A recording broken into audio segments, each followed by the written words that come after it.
Okay, hi everyone and welcome back to another video. It's Grace, and the video that I'm going to be doing today is 5-star predictions.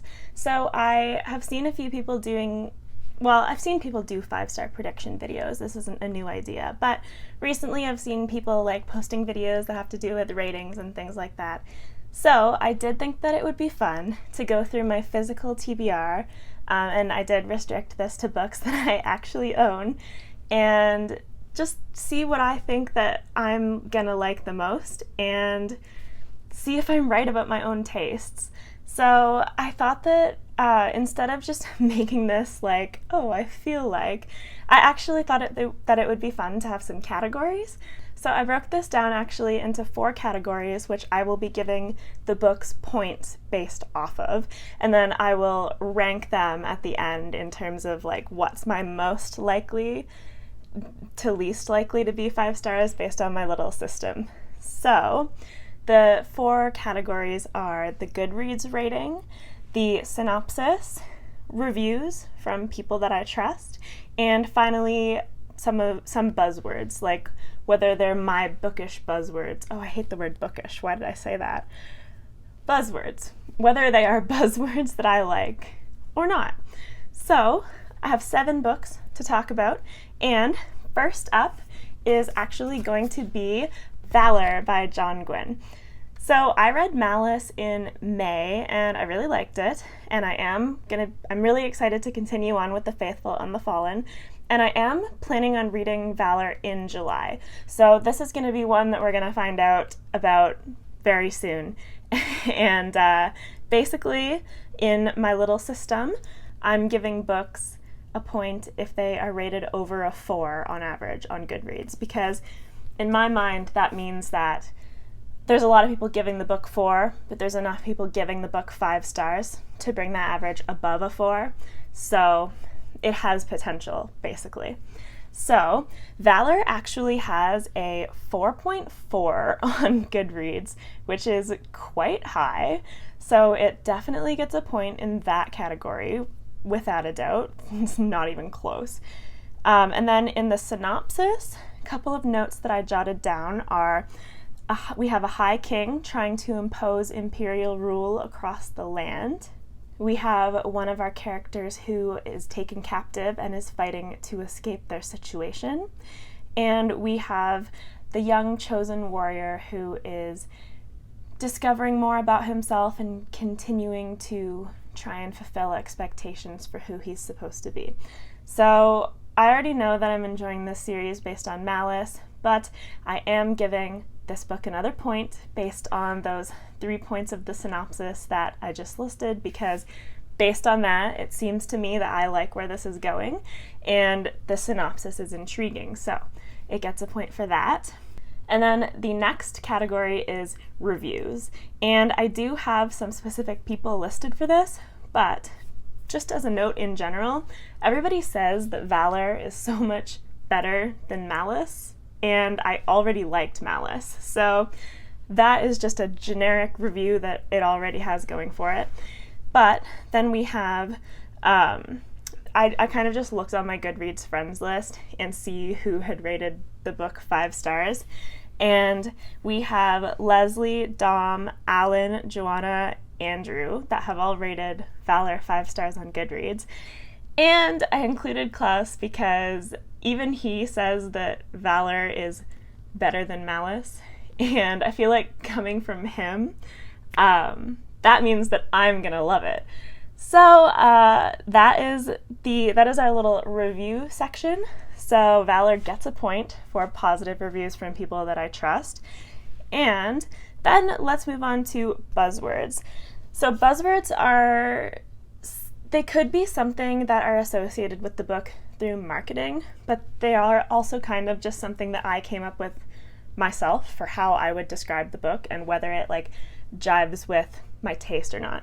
So we've got ancient magic / gods returning to the world as a buzzword, buzz sentence. Is that a thing? We've got chosen one, we've got a good versus evil setup, we've got animal companions, and we've got epic battles. So I came up with a lot of buzzwords for Valor, and I love all of them. Maybe that was why it was so easy for me to come up with them. but even if you didn't have all of those, just a few of them would be enough to get me excited.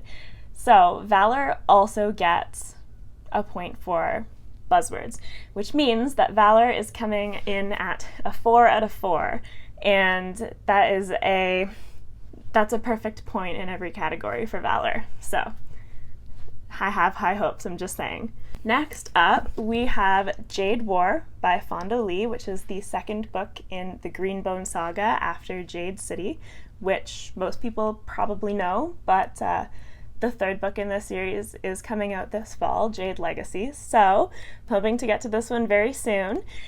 And first of all, it has a 4.46 on Goodreads, which is like out of this world. That is so high on Goodreads. So Jade War, much like Valor, gets a very easy point in that category. It's not even close to my 4 threshold, so definitely gets a point for its Goodreads rating. Then, the things that I jotted down in the synopsis are that the stakes are raised from Jade City, including some external enemies outside of Kikon. And then we also have a more intricate focus on the Call family and what they're willing to do in order to like survive and thrive and come out on top. So I am actually giving this 0.5 out of 1 points for the synopsis, just because I liked Jade City quite a bit, and people do say that Jade War is even better, but I was able to connect really well with one of the characters in Jade City, but I wasn't as able to connect with one of the other characters. And so there were a few that I liked, and one in particular that I really liked. And then there was kind of another that I just didn't connect to as much. So with that more intricate focus on the Call family, I'm thinking that it could go really well for me, or it could go in the direction where, like, if it's really gonna focus heavily on the character that I don't connect to quite as much, it could go, like, not quite as well. So that's just why it gets a half point, because it does have the potential to be really great, and I'll just leave it at that. So in terms of reviews, as I mentioned just a minute ago, the general consensus is that people like Jade War even more than Jade City, and the only specific review that I noted down for this one was that Daniel Green absolutely loved this book, and I generally trust his reviews because I feel like my tastes align pretty well. Not always, but I do like the way that he breaks down books when he talks about them, so I feel like I trust that he says that it's quality, and so I did give Jade War a point in this category. And then we move on to buzzwords, where I have magical drug / substance, and then we have rival gangs and house war, and then we also have Asian-inspired fantasy. So I also gave this a half point, just because, like, mafia / house wars / mob family, whatever, isn't necessarily always my thing, but I did think that it could be interesting going in because of the fact that I am a very character-driven reader, so we'll see how that continues to develop. And then in terms of magical drug or substance, I think that in Jade City it was done really well, but like generally in a magic system, I kind of like it when a person is magical, not like they need to wear something or take something. I think that's a personal preference of mine. So, like, again, while I did think that it was done well in this series, it's not necessarily one of my, like, automatic buzzwords or anything, which is why the buzzwords category is also going to get a half point from me. So that means that Jade City is coming in at a 3 out of 4 because it got a point for Goodreads rating and for reviews, and then it got a half point in both of the other categories. The next book that I have to talk about is Fireborn by Rosaria Munda, and this is a book that I probably should have read already. It's been on my shelf for so long. I promise I will finally get to it soon, but let's get into how the points shake out.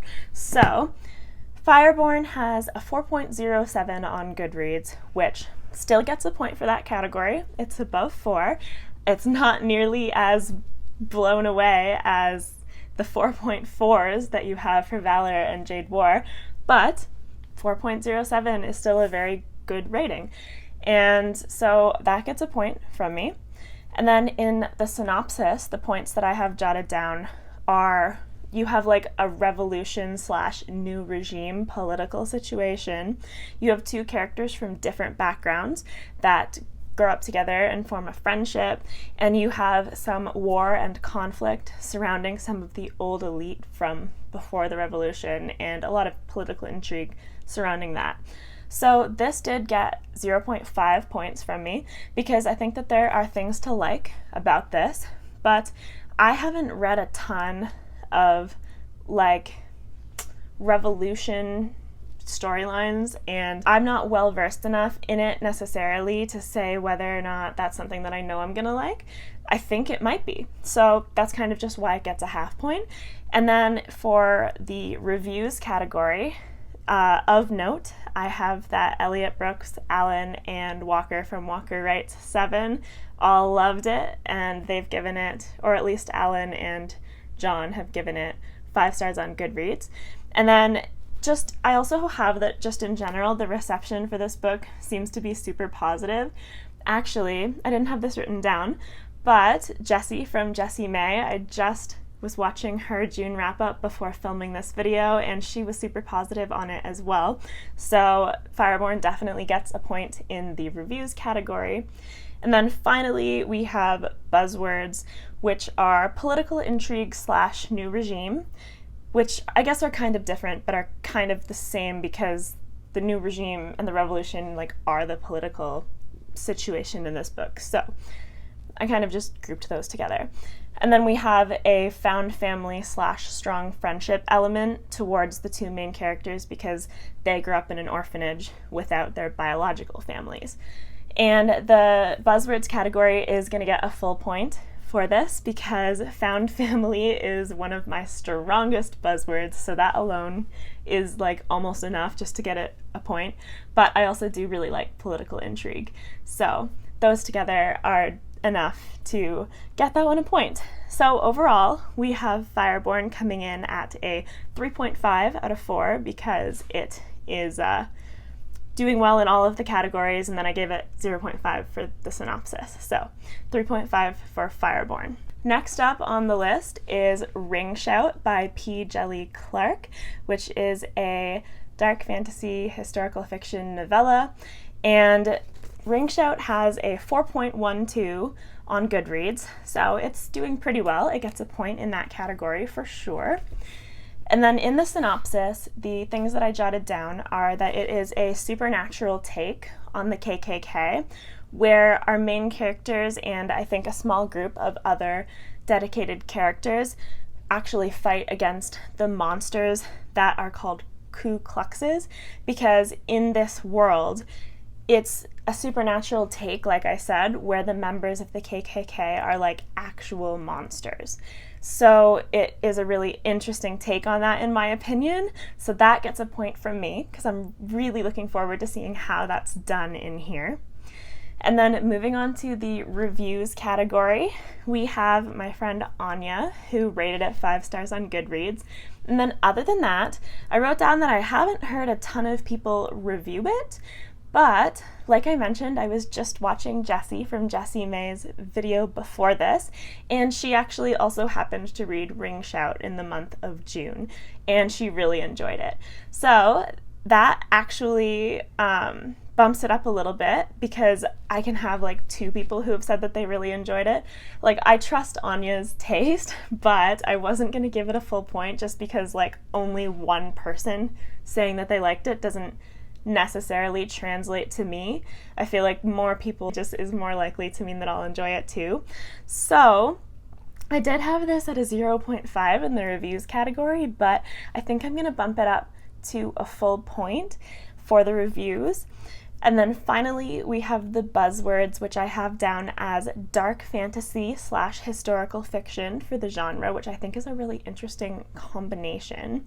And then we also have personification of evil, which I'm not exactly sure is like a buzzword that would be commonly used, but that was the best way that I could think of to describe what's going on here because it's a personification of an idea. So like what you have in Mort with Terry Pratchett, you have like a personification of death, and just kind of the idea of the personification of an idea I really like. So that's kind of what I was meaning by that, because you have like the ideology of the KKK essentially becoming actual monsters, which is really interesting. So it gets a point for that as well. So like I said, I did have this down as 3.5 because I had it a half point in the reviews category, but we are bumping Ring Shout up to a 4 out of 4 for points in my categories, which is very exciting. The next book that I have to talk about on this list is The Ember Blade by Chris Wooding. And to be honest, despite the fact that some of these books are going to do really well in my categories, The Ember Blade is one of the ones that I am the most excited for. I don't, like, we'll talk about it. Let's get into it, but seriously, I'm so excited for this one. So The Ember Blade does have a 4.19 on Goodreads, which is quite good. It's not as crazy high as some of the others, but that's a very solid rating. That tells me that people are really liking this book. So it definitely gets a point on its Goodreads rating. Then we have the synopsis, where I've jotted down that we have two friends trying to escape a slavery-like situation together. It's not specified whether it's actually slavery, but it seems like some sort of indentured work situation, which is pretty close. So we also have characters learning new truths about their world and going on an adventure to find the key to a revolution, which is the Ember Blade. So I gave it a point in the synopsis category because I love the idea of a couple of friends going on an adventure like that. The fact that they are starting in such a pretty awful situation, it sounds like, probably just means that like their friendship is going to be so strong, and I'm sure that like they'll get up to shenanigans and it'll be really entertaining, and I just really like the way that sounds. So it gets a point for that. And then in terms of reviews, we have, well, the primary person that I've heard really rave about this is Murphy Napier, and she was enough to make me buy it, like by herself, because I definitely trust her opinion on books, and the way that she described it made it sound really good to me. But then we also have Andrew from Andrew's Wizardly Reads and Petrick from Petrick Leo, who both also rated it 5 stars on Goodreads. And so those are just 3 people that I really trust their opinions. And I feel like they wouldn't give this book 5 stars unless it was really quality. So very easily gets a point in the reviews category as well. And then when we move on to the buzzwords category, the ones that I have written down are, we have a strong friendship. I guess that's a little bit of an assumption, but I think it's a safe assumption, especially based on what Murphy has said about it. I also have written down adventures with a heist element, and we have a character seeking their destiny as well. And all of those just line up like with things that I love. So I don't even like have anything else to say about that. We've got friendship, we've got heist, we've got chosen one. I don't care. I'm not tired of the chosen one trope. I still love it. So it's perfect. It's perfect. Anyway, it does get 4 out of 4 based on my category system, and I'm very excited. Next up, we have The Bear and the Nightingale by Catherine Arden, which is the first book in the Winter Night trilogy. So, The Bear and the Nightingale has a 4.08 on Goodreads, which is not as high as some of the other ones, but it does still get a point for being above 4, and seems like a pretty solid rating for me because this book has like 140 something thousand ratings, I believe. That's a lot. So the fact that it's over 4 means that even though it has evened out by a lot of people reading it, it's still above 4. So a sizable portion of people have given it 5 stars. So that's great. And then in the synopsis, I have written down that Vasya, our main character's mother, dies, and her new stepmother does not respect some family traditions. So this book is very Russian inspired, and basically I get the sense that there are folklore and stories surrounding demons and things like of that nature, where the family just goes through some rituals to like appease these beings, essentially. And it's more like habit for them. It's not necessarily out of like fear, but I think there is a deep-seated belief where they do it because they do it, but they also do it because they don't want to risk not doing it. But Vasia's new stepmother won't allow that to happen.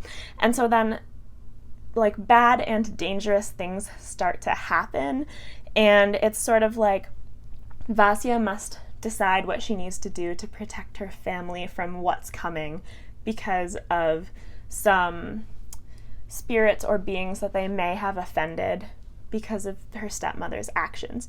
So that got a check mark for me. It sounds really interesting. Vasia sounds like a fascinating main character, and I do like the idea of a character having to decide like how far they're willing to go, what they're gonna do, and I am really excited to read about her. And then in the reviews section, I have written down that the way that Evie from She Was Only Evie talks about this book is so beautiful. I love listening to her talk about this book because it just makes me want to read it immediately, and she is one of the primary reasons why I am so looking forward to this. And I do trust her opinion because I feel like she articulates herself very well when she talks about books. So I love that. And then in my little Goodreads hunting, I did notice that Angela from Literature Science Alliance and Vish from Books with V also both gave this 5 stars. So I think we're covered in the reviews from people that I trust category. So that gets a check mark as well. And then in terms of buzzwords, I have written down that it's very atmospheric and cold specifically. I mean, the series is called the Winter Night Trilogy, but I think that is a very like visceral part of the book is the setting and the fact that you can really feel it. And then we have Russian folklore, and I have written down like fairy tale-esque. So I don't believe that this is a retelling, or if it is, I don't know what it's a retelling of, but I think that despite it not being a retelling of an actual fairy tale, it very much has that feeling.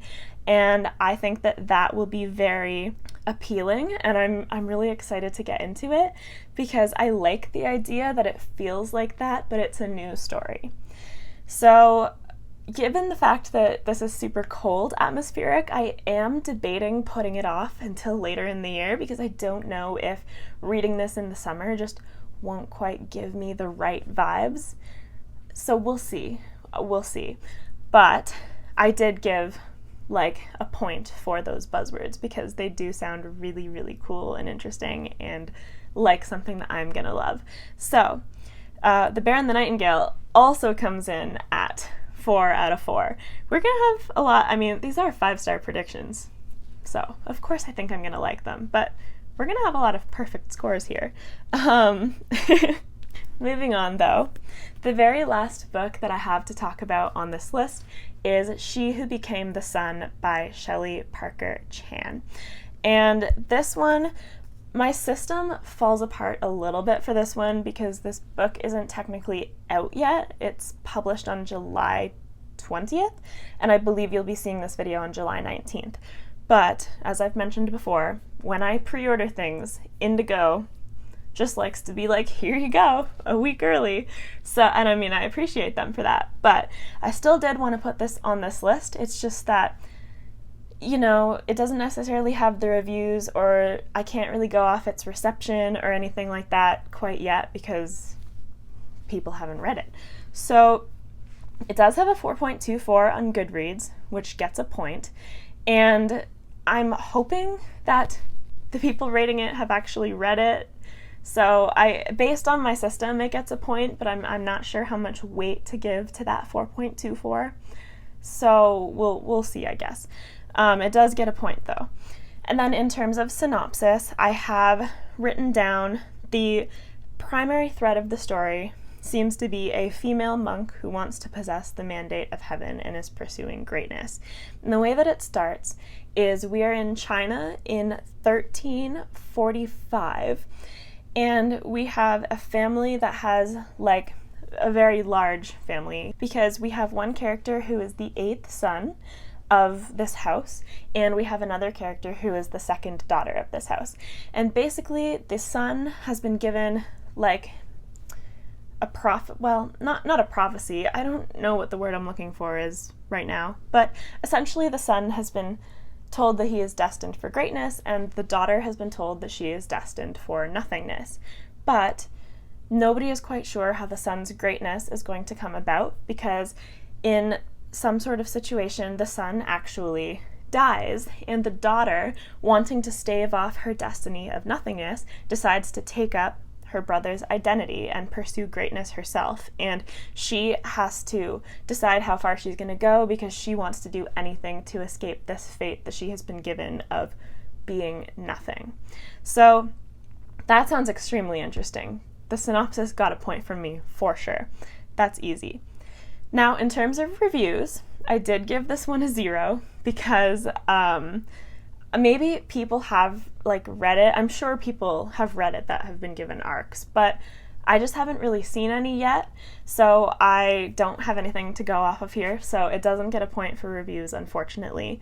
But in terms of buzzwords, we have the marketing tagline, Mulan meets the Song of Achilles, and I mean, I hope that that's at least somewhat accurate, because we all know how marketing taglines can be, but the thing is, those two things are just so interesting to me that they know how to market. They got me with that tagline.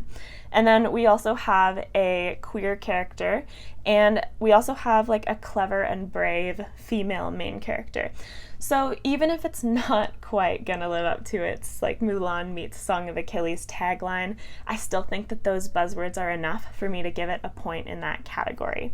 So we have the Song of Achilles coming in with a 3 out of 4, because I just don't have quite enough in terms of reviews to give it anything in that category. So that was the last book to break down in terms of the categories. So let's talk about how I think I want to rank them in terms of what I think is the most likely to get 5 stars versus the least. Okay, so in terms of my rating system, She Who Became the Sun and Jade War both have 3 out of 4 points. So they are kind of the lowest likelihood, I guess, to be 5 stars. But between them, I do feel like I'm more likely to be giving She Who Became the Sun 5 stars. So unfortunately, that means that Jade War falls to the bottom of this list. But obviously, since these are all 5-star predictions, that still means that I think that Jade War is going to be fantastic. It's just that based on my little experiment here, it is the least likely to be 5 stars based on my tastes. So those were both ones that got 3 out of 4. And then the only one that came in at 3.5 was Fireborn by Rosaria Munda, which I have been looking forward to for a very long time. So hopefully those aspects that I'm not quite sure I'll love just end up really working for me, because I do have high hopes for that one. And then we have 4 out of 7 on this list that basically fit my tastes to a T. And those would be Valor by John Gwynne, Ring Shout by P. Jelly Clark, The Ember Blade by Chris Wooding, and The Bear and the Nightingale by Catherine Arden. So I alluded to this a little bit before, but I do feel like The Ember Blade is the one that I'm the most likely to be giving 5 stars to. And since these all got 4 out of 4 and very clearly align with my tastes, I can't exactly tell you why that is. I just have such a strong feeling that I'm going to love that book. So I did want to be a little bit analytical with this, but this is where it kind of comes down to, I can't explain it, I just think it's going to happen. And then beyond that, I think that probably Valor is next. And I think maybe with both of those, it's because of the epicness of the scale of these fantasy stories, because I really do love that in my books, when there is an expansive world and lots of characters and lots for me to enjoy and latch onto. So we will have the Ember Blade first, then Valor, and then Ring Shout and The Bear and the Nightingale are harder for me to compare to each other, but I think I will put The Bear and the Nightingale above Ring Shout, and that's only going to be because Ring Shout is a novella. And I sometimes feel like novellas just, like, I want more of them because they're so short. So even though I think that I am going to love it, I'm probably going to be more satisfied with getting a little bit more from The Bear and the Nightingale.